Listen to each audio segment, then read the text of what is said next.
ఇప్పుడు no cost cough syrup తో 60 రూపాయల విలువ గల ఇన్హేలర్ పూర్తిగా ఉచితం. దెబ్బకి దగ్గు జలుబు మాయం. ఇంత నాటకం కన్నా ఈ కమిషన్ చైర్మన్ గా చంద్రబాబు గారే ఉంటే సరిపోతుంది. మళ్ళీ ఓ రిటైర్డ్ ఆఫీసర్ తో వన్ మ్యాన్ కమిషన్ వేసినాము అని చెప్పాల్సినటువంటి అవసరం ఏమీ లేదు. అనుకున్న వారికి ఎవరికి శిక్ష వేయాలనో వీళ్ళందరూ కూడా నేరస్తులు, నేనే జడ్జి, నేనే వన్ మ్యాన్ కమిషన్, మీరందరూ కూడా నేరస్తులునని జగన్మోహన్ రెడ్డి గారిని, నన్ను, సుబ్బారెడ్డి గారిని, ధర్మారెడ్డి గారిని అందరినీ కూడా దోషులుగా చేసి నేరస్తులుగా ఆయనే తీర్పులు ఇచ్చేసి చేయొచ్చు కూడా. ఎందువల్లంటే ఆయనకు చట్టం మీద, రాజ్యాంగం మీద, సుప్రీంకోర్టుల మీద, వ్యవస్థల మీద, దేని మీద కూడా నమ్మకం లేనటువంటి మహానుభావుడు కనుక చంద్రబాబు గారు ఆ పని కూడా చేయొచ్చు. అంధత్వపు అధికార పిచ్చికి, స్వార్థ ప్రయోజనానికి పరాకాష్ట ఇది. ఇంతకంటే దారుణం మరొకటి లేదు.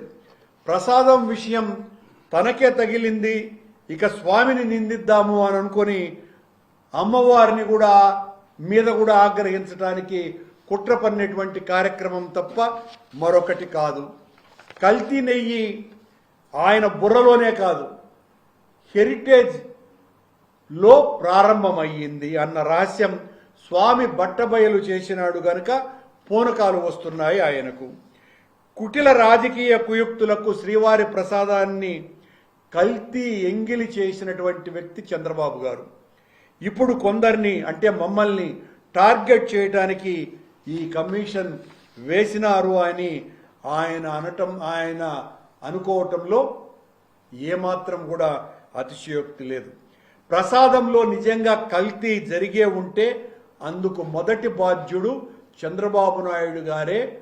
బోలే బాబా అనేటువంటి సంస్థను తీసుకొని వచ్చింది చంద్రబాబు నాయుడు గారే.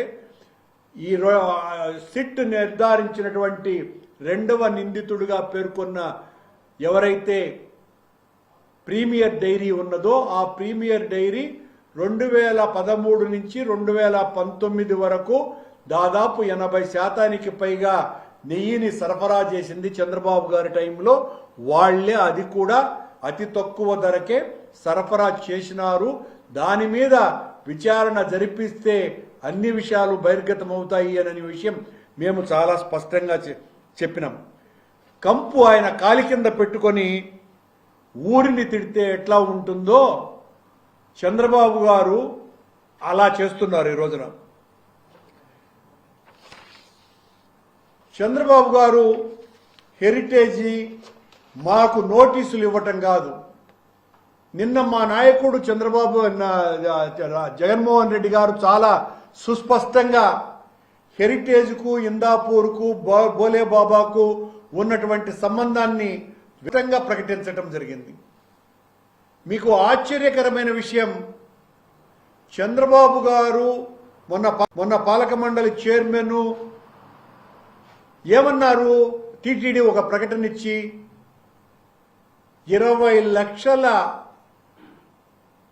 కేజీలకు కర్ణాటక మిల్క్ ఫెడరేషన్ టెండర్ తీసుకొని వాళ్ళు దానిని 10 లక్షలకే చేస్తామన్నారు కనుక L2కు అవకాశం ఇచ్చినాము అని నేను మొన్న స్పష్టంగా చెప్పిన.